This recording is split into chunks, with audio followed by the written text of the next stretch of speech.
जिद पूजनाभ्याम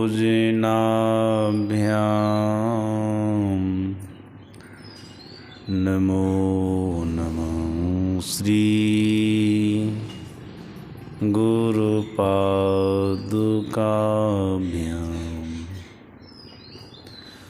नमो नमः श्री गुरुपादुकाभ्याम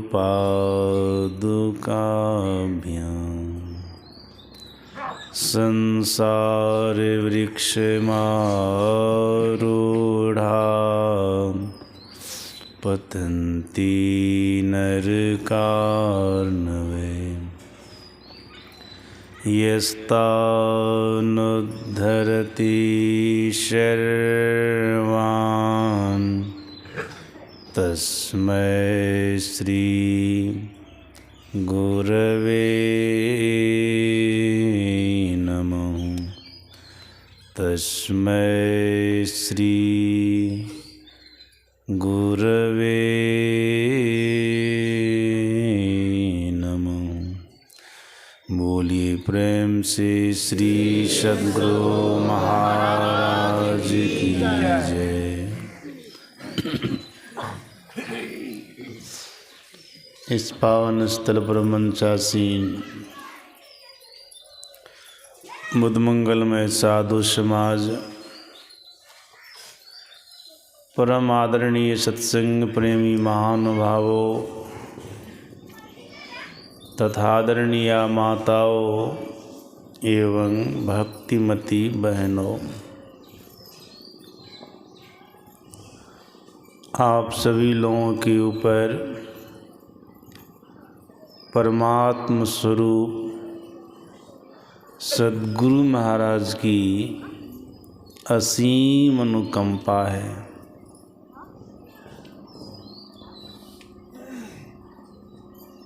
जिससे कि आप लोग अधिक से अधिक संख्या में उपस्थित होकर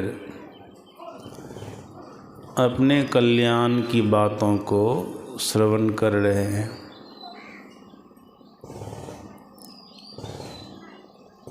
आजकल प्रायः गांव में देखा जाता है, जब विशेष भव्य आयोजन होता है तब गांव के लोग सत्संग में विशेष रूप से उपस्थित होते हैं।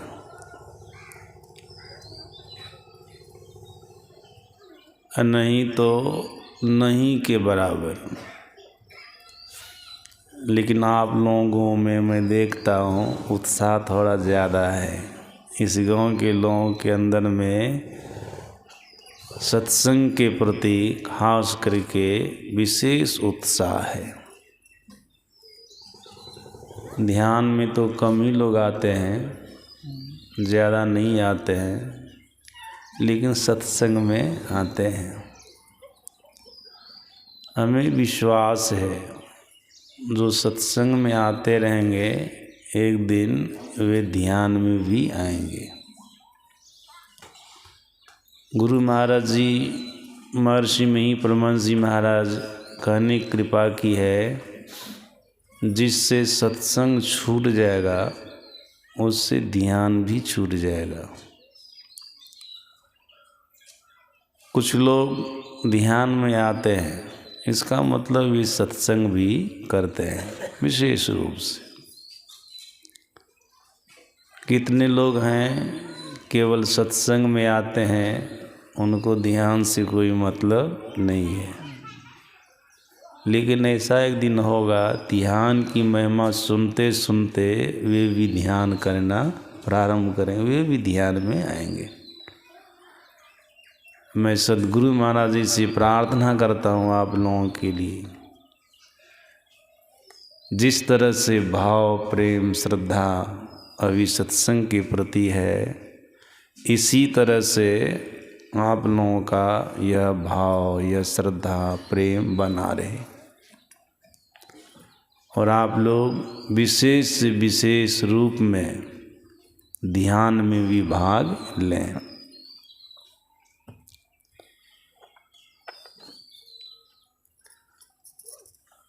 संत मत सत्संग के नियमानुकूल स्तुति प्रार्थना के बाद यहाँ सद्ग्रंथ से पाठ हुआ।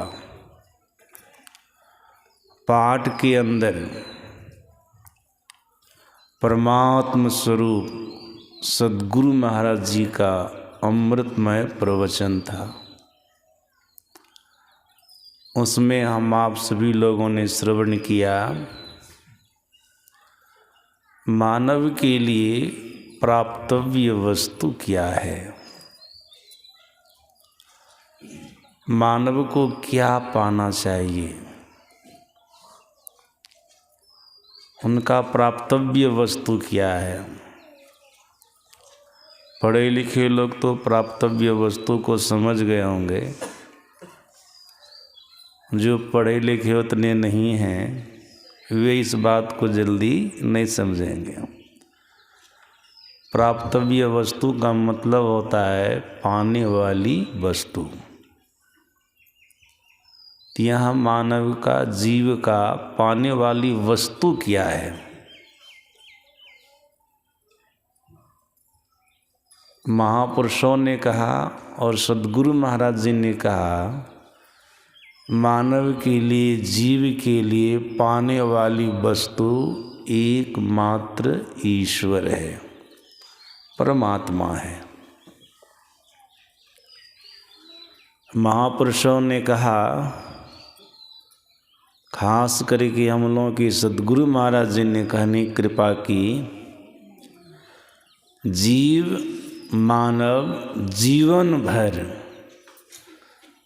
संसार को पाने के लिए, प्राप्त करने के लिए प्रयास करता रहेगा। यह संसार उनके हाथ में आने वाला नहीं है, वो पकड़ नहीं सकता है। अगर जीवन भर पकड़ करके रह भी गया तो एक न एक दिन यह छूटेगा। इस बात को सभी लोग जानते हैं। संसार किसी की पकड़ में आज तक नहीं आया है। संसार को जो पकड़ने का प्रयास किया है, एक दिन वे रीते हाथ संसार से गया है। महापुरुषों ने कहा, जो मानव एक बार अपने जीवन काल में, जो जीव एक बार अपने जीवन काल में ईश्वर परमात्मा को पा लेता है, यह कभी छूटने वाला नहीं है। जब तक आप जीवन धारण करेंगे तब तक आपको प्रभु परमात्मा का संग रहेगा। जब एक बार उसको पा लेंगे तब, नहीं पाए हैं तब संग, वैसे तो संग है ही, देखने में तो नहीं आ रहे हैं, लेकिन जीवन काल में एक बार प्रत्यक्ष रूप में पा लेंगे साधन विशेष के द्वारा। जब तक शरीर धारण करेंगे तब तक आप उसको देखते रहेंगे, उनके संग में रहेंगे। शरीर छूट भी जाएगा तब भी वह परमात्मा आपसे छूटने वाला नहीं है। आपके अंग संग में रहेंगे, हर वक्त रहेंगे, आप देखते रहेंगे। और एक विशेष बात महापुरुषों ने कहने की कृपा की है, संसार को प्राप्त कर लेने पर भी मानव जीव दुख से नहीं छूट सकता है।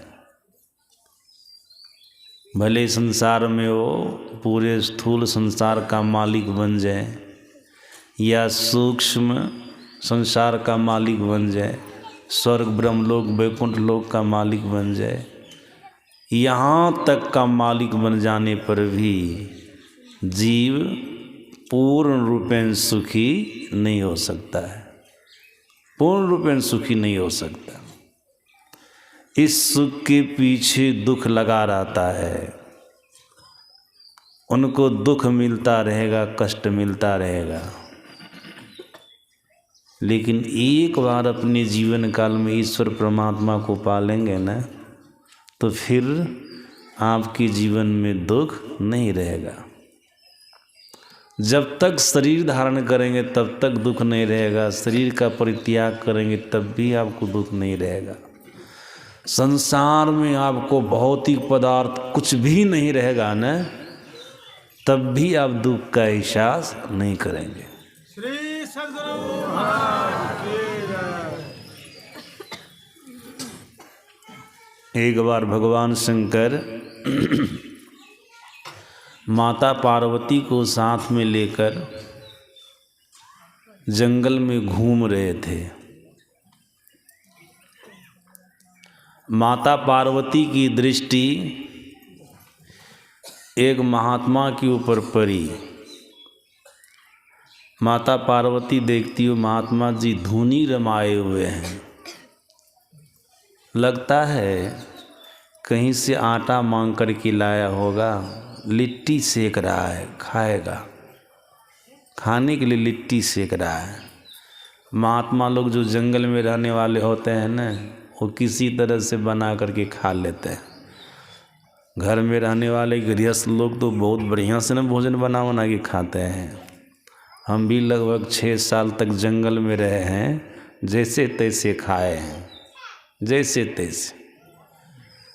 आटा सब आता था, लिट्टी बना के खा लेते थे, मोटी मोटी रोटी बना के खा लेते थे, नमक रोटी खा लेते थे।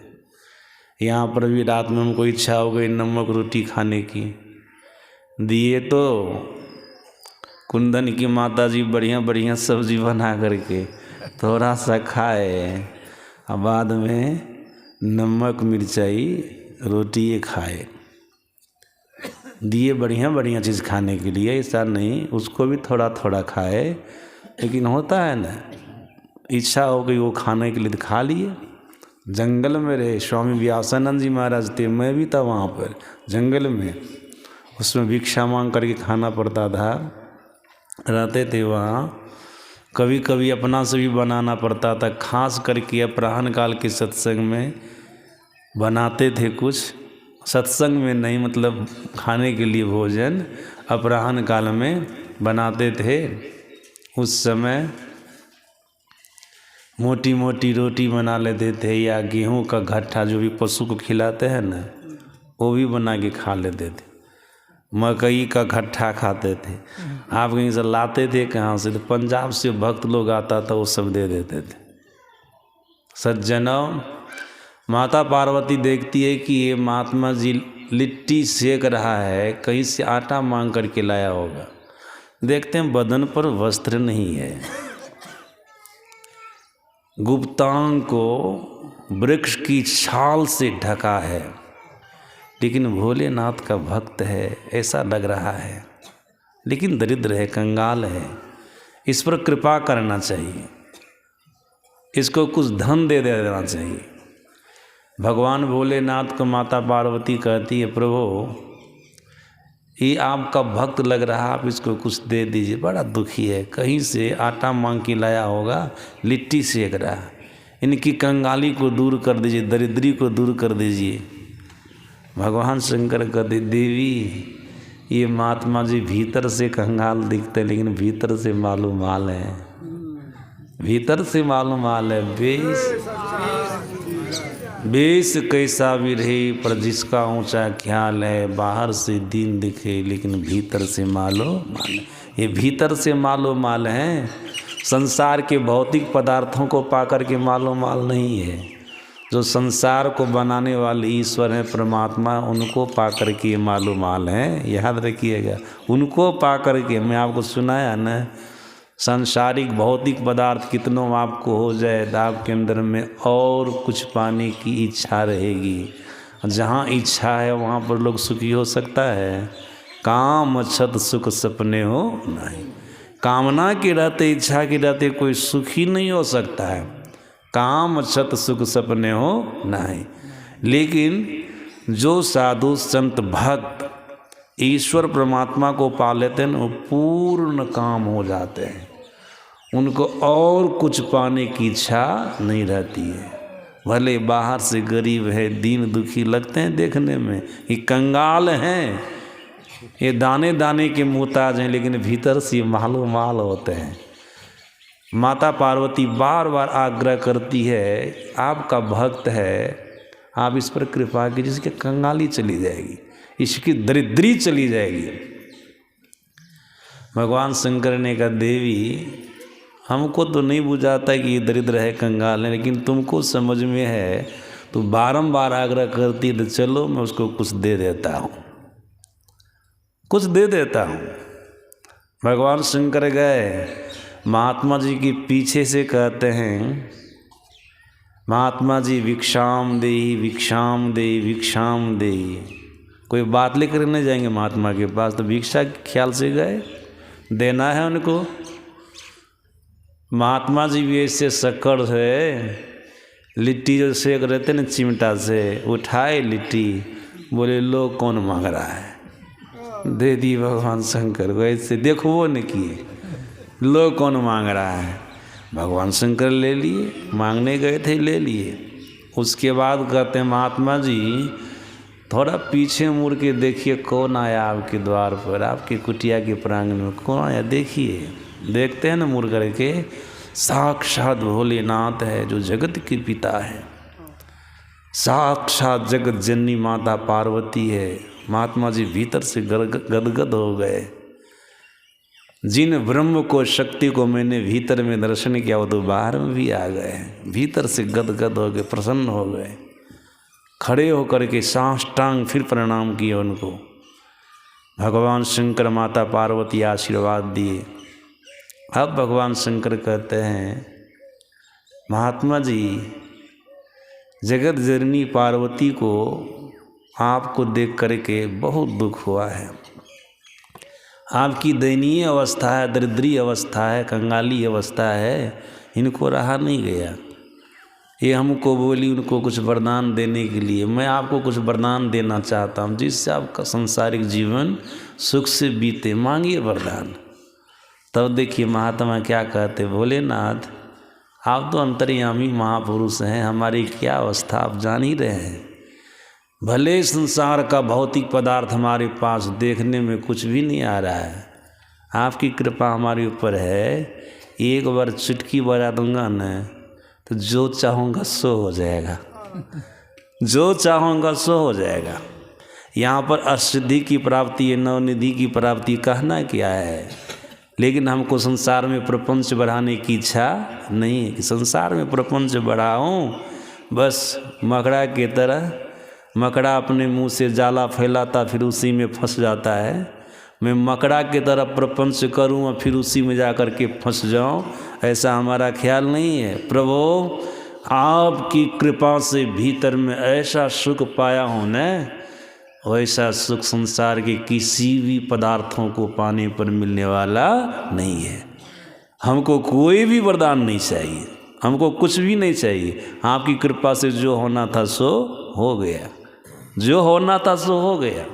सज्जन हो, है तो दरिद्र, है तो कंगाल, लेकिन भीतर से हर तरह से संतुष्ट हैं, हर तरह से सुखी हैं। कैसे? ईश्वर को पाया है, परमात्मा को पाया है। बाहर में दरिद्र दिख रहे हैं, कंगाल दिख रहे हैं, लेकिन भीतर से हर तरह से सुखी हैं। सज्जनों याद रखिएगा, जीव का, मानव का प्राप्तव्य वस्तु एकमात्र ईश्वर है, परमात्मा है। संसार को आप पा कर के रहेंगे और इनको पाने के लिए प्रयास करेंगे तो आपकी इच्छा की निवृत्ति नहीं होगी। इच्छा की निवृत्ति नहीं हो पाई तो आप सुखी हो नहीं सकेंगे, सुखी नहीं हो सकेंगे।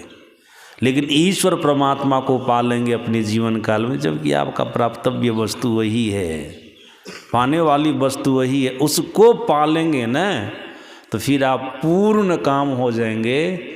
संसार में और कुछ पाने की इच्छा नहीं रहेगी, उसी महात्मा की तरह और कुछ पाने की इच्छा नहीं रहेगी, बिल्कुल पूर्ण काम हो जाएंगे। आप ही लोग बताइए, अभी तक संसार को जितना प्राप्त किए हैं, आपका मन भरा है अभी तक? कोई कह सकते कि हमारा मन भर गया, हमारे घर में हर तरह का सुख है, हर तरह की सुविधा है, अब हमको कुछ हो नहीं चाहिए, ऐसा कोई कह सकते हैं? आप लोग तो गृहस्थ हैं न, आप लोग तो गृहस्थ हैं, पारिवारिक जीवन में रहने वाले हैं, गृहस्थ हैं।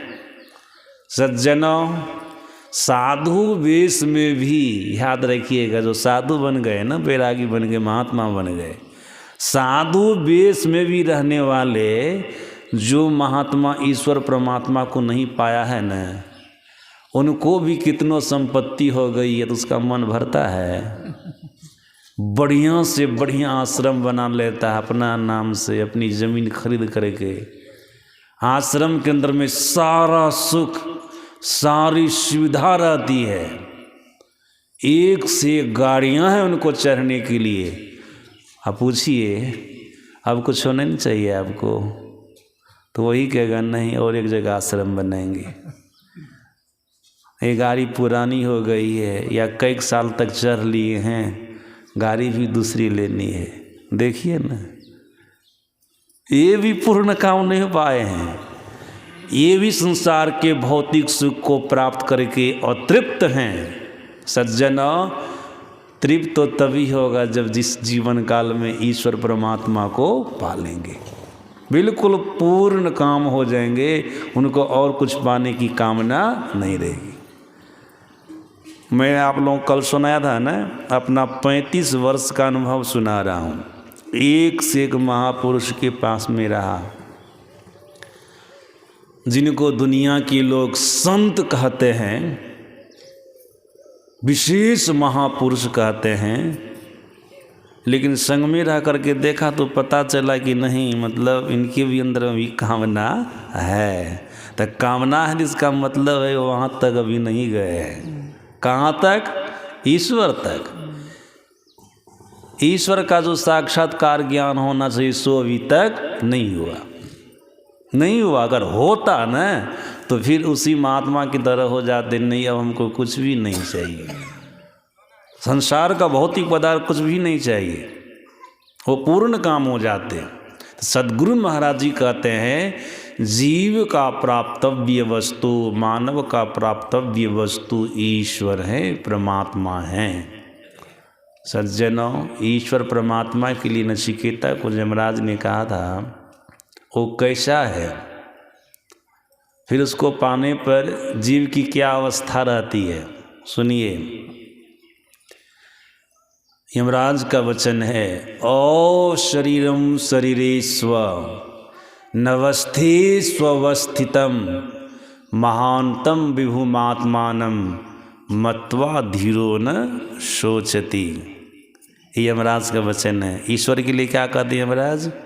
वह ईश्वर परमात्मा सभी शरीरों में रहकर शरीर से रहित है, सभी अनित्य पदार्थों में रहकर सदा नित्य स्वरूप है। ध्यान से सुनिएगा, अगर ऐसा सुनिएगा ना सत्संग में, तो आपको ईश्वर परमात्मा का बौद्धिक ज्ञान होगा, परोक्ष ज्ञान होगा। यह बौद्धिक ज्ञान, परोक्ष ज्ञान आपको मनुष्य शरीर से नीचे गिरने नहीं देगा। इसलिए ध्यान से सुनिएगा आप लोग। ऐसा नहीं कि बाबा ईश्वर के संबंध में आप बोलने लगे, पहले तो प्राप्ति के बारे में बोले, उनको प्राप्त करना चाहिए, अब ईश्वर के स्वरूप के बारे में बोलने लगे। सज्जनों, याद रखिएगा, जिस ईश्वर को प्राप्त करना चाहिए अगर उसके स्वरूप के बारे में नहीं जानिएगा तो फिर प्राप्त करने की इच्छा होगी। जाने बिनु नहीं होई प्रतीति, बिनु प्रतीति होई नहीं प्रीति, प्रीति बिना जो भक्ति दृढ़ाई सुनु खगेश झलक चिन्ह नहीं। जब तक जानेंगे नहीं ना तब तक आस्था विश्वास होगा, प्रेम होगा।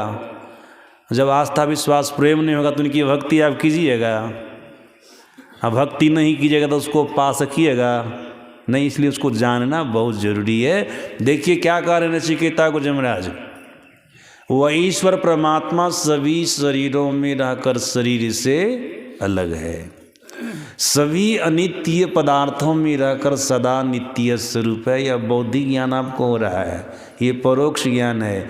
इसको सुन करके दृढ़ हो जाइएगा ना, हम मरिएगा तो फिर आपको मनुष्य का शरीर मिलेगा, इसलिए बढ़िया से सुनिए। सज्जना, सभी शरीरों का मतलब क्या होता है?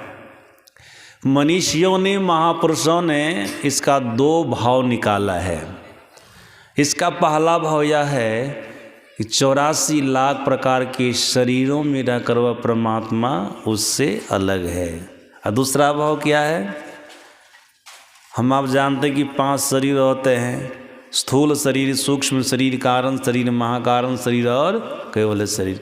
ये 5 शरीरों में रहकर वह ईश्वर परमात्मा इससे अलग है।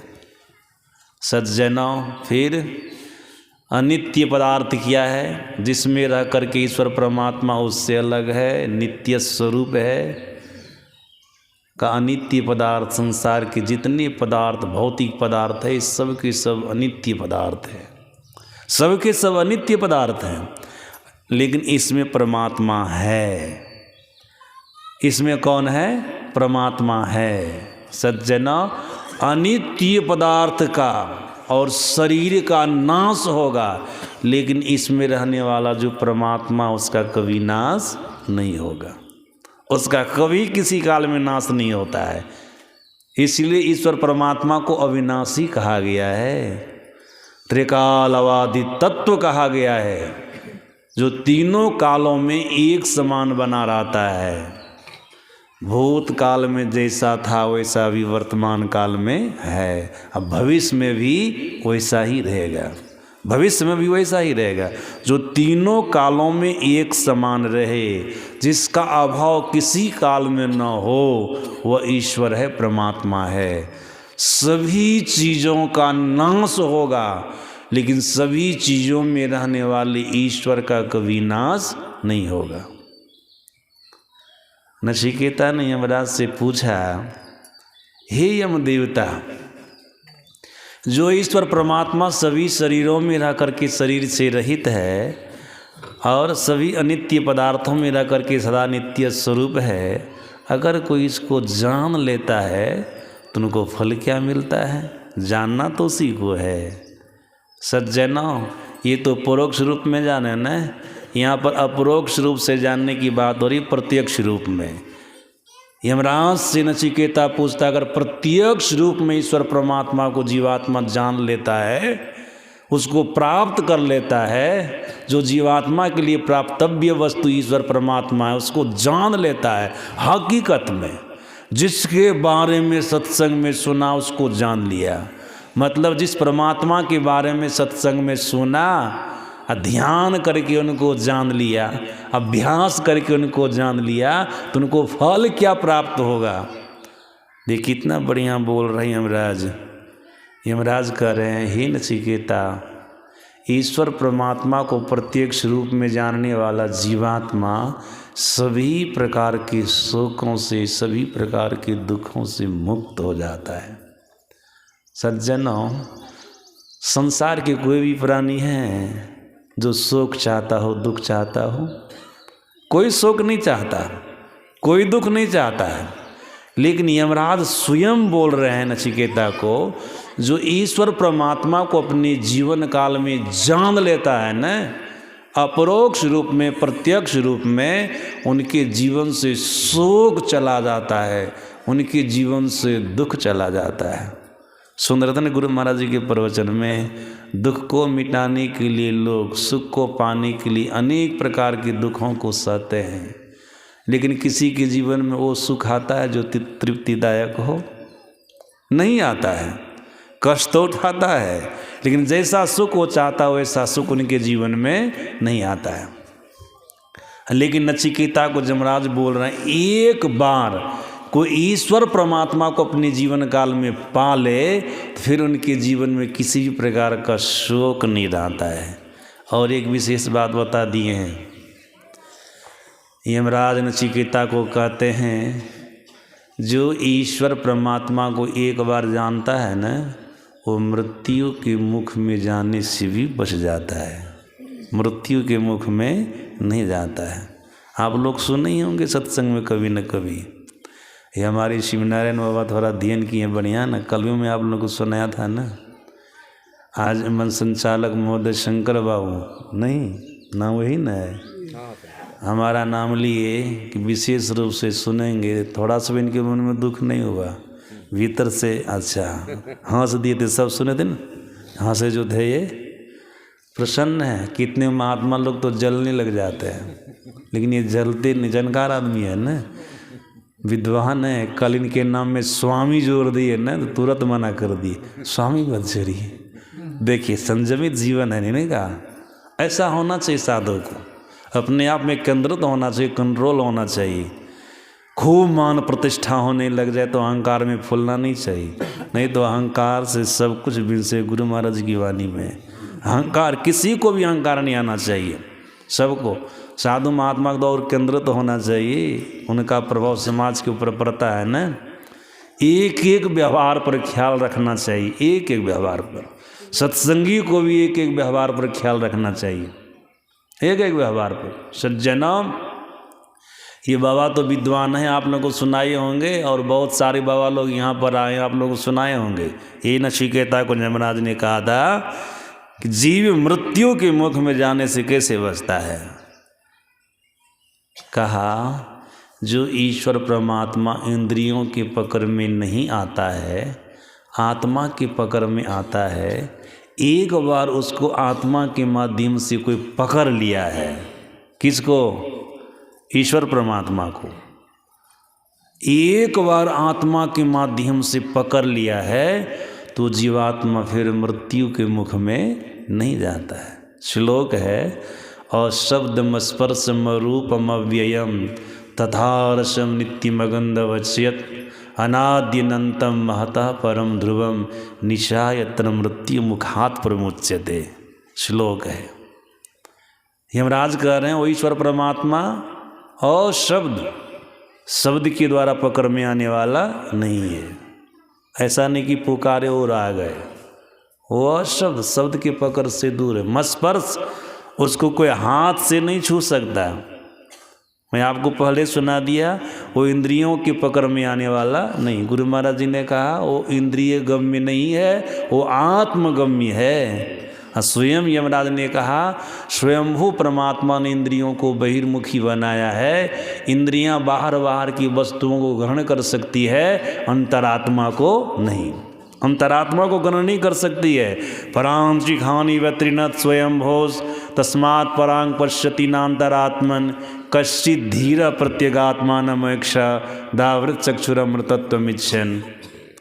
बाहर की वस्तुओं के इंद्रियां ग्रहण कर सकते, अंतरात्मा को नहीं। तब हाँ, कोई धीर जो सच्चे सद्गुरु की शरण में गया है, बाहर की आंख को बंद किया है, भीतर की आंख को खोला है, आत्मदृष्टि को प्राप्त किया है, वे साधक ईश्वर परमात्मा का दर्शन करता है। लेकिन सबके बस की बात ये नहीं है, इसीलिए ध्यान की व्यवस्था है। ध्यान की व्यवस्था है, ध्यान से ईश्वर परमात्मा का ज्ञान होता, परमात्मा का साक्षात्कार होता है, उनकी प्राप्ति होती है। जैसा कि स्वामी ब्रह्मानंद जी महाराज ने कहा, जिमी दूध के मथन से निक्षत है, घी जतन से तिमी ध्यान के लगन से परब्रह्म ले निहारा। लेकिन ध्यान तो जल्दी लोग करना नहीं चाहता है, करना नहीं चाहता। ध्यान से आपको परमात्मा की प्राप्ति होगी। कीजिए, देखिए क्या कह रहे हैं नचिकेता को यमराज। और शब्द मस्पर्श, उसको कोई छू नहीं सकता है, शब्द से कोई पकड़ नहीं सकता। मव्ययम, वो अविनाशी है, अंग प्रत्यंग रहित। मव्ययम तथा रसम, वो जिह्वा का विषय नहीं है, कोई जी से उसको चाट नहीं सकता है। चाट सकते हैं परमात्मा को? कोई नहीं चाट सकते हैं। न तो शब्द के पकड़ में आने वाला है, न उसको कोई छू सकता है, हाथ से कोई छू भी नहीं सकता, जी से कोई चाट भी नहीं सकता। तथा रसम, वो जिह्वा का विषय नहीं, नित्य है, वो सदा रहने वाले हैं। मगंध, नासिका का विषय नहीं, नाक से कोई सूंघ भी नहीं सकता है। वच्यत, वो वचन में आने वाला नहीं, प्रभु वर्णन में आवे नहीं। वो आदि अंत रहित है, न उसका आदि है न अंत है। वो तो असीम है ना, वो सीमा से परे है, असीम है। ऐसा जो परमात्मा है, नचिकेता को यमराज कहते हैं, हे नचिकेता, जो उनको जान लेता है न, मृत्यु मुखात प्रमुच्यते, वो मृत्यु के मुख में जाने से बच जाता है। इसका भाव क्या होता है?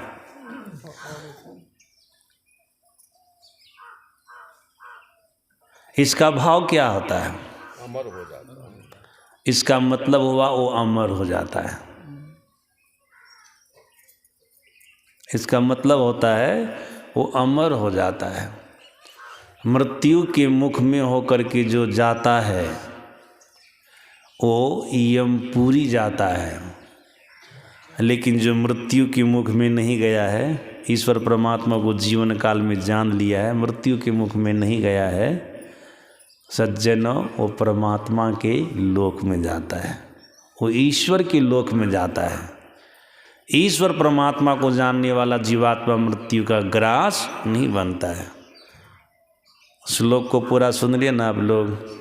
और शब्द स्पर्श रूपम अव्ययम तथा रसम नित्यम गंधवच्छयत अनादिनंतम महत परम ध्रुवम निचायतन मृत्यु मुखात प्रमुच्यते। एक शब्द उसमें रह गया था न अरूप, तो पीछे से कहते अरूप छूट गए। अरूप तो सुना तो दिए थे पूरे श्लोक, समझने वाले समझ लेते हैं। तो सज्जना अब देखिए क्या होता है।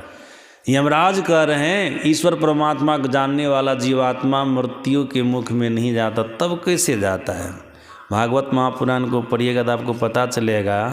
जो ईश्वर परमात्मा को जानने वाला जीवात्मा होता है ना, वो मृत्यु के माथे पर पैर रख करके संसार से जाता है। मृत्यु के माथे पर पैर रख करके संसार से जाता। जो मुख होकर के गया ना, वो यमपुरी चला गया, नरक चला गया। लेकिन ईश्वर परमात्मा को जान करके जो संसार से जाता है तो मृत्यु के माथे पर पैर रख करके जाता है। ध्रुव जी जब संसार से जाने लग गए थे ना, ध्रुव जी उत्तानपाद के पुत्र ध्रुव जब संसार से जाने लग गए थे तो उनके सामने में विमान आया था। विमान ऊंचा था और ध्रुव जी नाटे थे। बच्चे तो नहीं थे लेकिन नाटे थे। बच्चे इसलिए नहीं थे, उनके लिए मैंने पढ़ा भागवत महापुराण में, ध्रुव जी अपने जीवन काल में 36,000 वर्षों तक पिताजी के वन चले जाने पर राजकाज को संभाला था। तो बच्चा रहा वो जो 36,000 वर्ष तक राजकाज को संभालेगा, राजा बन करके रहेगा, जिनको बहुत सारे पुत्र हो गए, गणना भी नहीं उनके पुत्र की, बहुत सारे पुत्र भी उनके हो गए ध्रुव जी को। ये बच्चे नहीं, 36,000 वर्षों तक राजकाज को संभाला था। लेकिन ये जरूर था कि वो नाटे थे। हाँ, कद का छोटा था वो। हाँ, थे बूढ़े, बच्चे में वो बूढ़े थे, यही समझ लीजिए। विमान ऊंचा था, ध्रुव जी नाटे थे। विचार करने लग गए, मैं विमान पर कैसे चढ़ूँगा? विमान तो ऊंचा है, हम नाटे हैं, कैसे चढ़ूँगा? उसी समय वहाँ पर मृत्युदेव आ जाता है। मृत्युदेव विमान के नीचे बैठ गया, विमान के नीचे बैठ गया, दोनों हाथ जोड़कर ध्रुव जी को मृत्युदेव कहता है। मृत्युदेव कहता है, महाराज आप सोच रहे कि विमान पर मैं कैसे चढ़ूँ, तो ऐसा कीजिए, मैं आपके लिए सीढ़ी का काम कर रहा हूँ। मैं विमान के नीचे बैठ गया हूँ, आप हमारे माथे पर पैर रख कर के विमान पर चढ़ जाइए। इससे आपका भी काम बनेगा और हमारा भी काम बनेगा, दोनों आदमी का काम बन जाएगा। ध्रुव जी महाराज ने कहा, हमारा काम तो बन जाएगा, आप हमारे लिए सीढ़ी का काम करेंगे, मैं विमान पर बैठ जाऊंगा, आपका काम क्या बनेगा? ध्रुव ने पूछा मृत्युदेव को, आपका काम क्या बनेगा? देखिए मृत्युदेव कैसी बात बोले हैं। मृत्युदेव ने कहा ध्रुव जी महाराज से, महाराज हमें इस बात का पता है, जो परमात्मा की भक्ति करने वाला भक्त होता है, जो परमात्मा को प्राप्त किए हुए भक्त होता है, आप तो परमात्मा को प्राप्त किए। आप बचपन में 5 साल की अवस्था में कठोर साधन किया, 6 महीने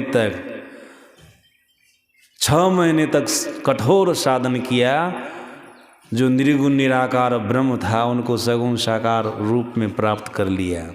और फिर अभी 36,000 वर्षों तक राजपाट का संचालन करने के बाद 1 वर्ष से ज़्यादा कठोर साधन करने के बावजूद आपको ईश्वर परमात्मा का निर्गुण निराकार रूप का दर्शन हुआ। आप तो भगवान के बहुत बड़े लाडले प्यारे भक्त हैं, संत हैं। सुनिए, आप जब हमारे माथे पर पैर रखकर विमान पर चढ़िएगा तो हमारा भी काम बनेगा। मैं पापी को अपना ग्रास बनाया हूँ, जो ईश्वर परमात्मा को जानने का प्रयास भी नहीं किया, जीवन में कभी भजन नहीं किया, भक्ति नहीं किया, ऐसे पापी को मैं अपना ग्रास बनाता हूँ, अपने मुख में लेकर के जमपुरी को भेज देता हूँ, नरक में भेज देता हूँ। ऐसे पापी को अपना ग्रास बनाते बनाते मैं पापमय हो गया हूँ। जब हमारे माथे पर आप पैर रखेंगे न, आपकी चरण धूलि हमारे माथे पर पड़ेगी, उस चरण धूलि के प्रभाव से हमारा पाप खत्म हो जाएगा, हमारा भी काम बन जाएगा, हमारा पाप खत्म हो जाएगा। क्योंकि भक्त की चरण धूलि में वह सामर्थ्य होता है, वो शक्ति होती है। अगर पापी उसको ग्रहण कर ले, किसी भी तरह से शरीर पर लगा ले या चरणामृत बना करके पी जाए, तो उसका पाप खत्म हो जाता है। स्कंद पुराण में माता पार्वती को भगवान शंकर ने कहा था, शोषणं पाप पंकस्य दीपनं ज्ञान तेजसः पादुदकम गुरो पादुदकम सम्यक संसारार्णवतारक। भगवान शंकर का वचन है, जो पापी व्यक्ति या कोई भी मानव सद्गुरु के संत के चरणामृत को पान कर लेता है या उनकी चरण धूलि को अपने मस्तक पर लगा लेता है, जैसे पंचसौखा पानी को सोख लेता है ना, वैसे चरण धूलि पापी के जन्म जन्मांतर के पाप रूपी कीचड़ का शोषण कर लेता है, पंचसौखा की तरह शोषण कर लेता है। भगवान श्री कृष्ण उद्धव जी पूछते हैं कि माधव, आप संत के पीछे पीछे क्यों जाते हैं? संत तो आपका भक्त होता है, संत को पीछे पीछे चलना चाहिए, आपको आगे आगे चलना चाहिए, लेकिन आप संत के पीछे पीछे चलते, संत आगे आगे चलता है।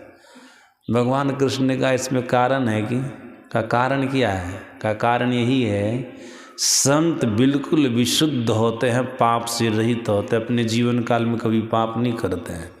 लेकिन भगवान से कभी कभी पाप हो जाता, वो संसारिक आदमी होता है। मैं भगवान हूँ न, तुमको पता है न, मैं मिट्टी खा लेता था, माता जसोदा पूछती थी मिट्टी खाया है, तो कहते नहीं नहीं खाए। माखन खा लेता था, माता जसोदा पूछती थी, तो मैंने कहा करता था, मैया मोरी मैं नहीं माखन खाई, खा लिए माखन, कहते नहीं खाए। ऐसा ही कर देता था, झूठ बोल जाता था, झूठ बोलना ही पाप है। और उद्धव, तुमको पता है ना, महाभारत के युद्ध मैदान में युधिष्ठिर झूठ बोलना नहीं चाहता था। क्या हुआ?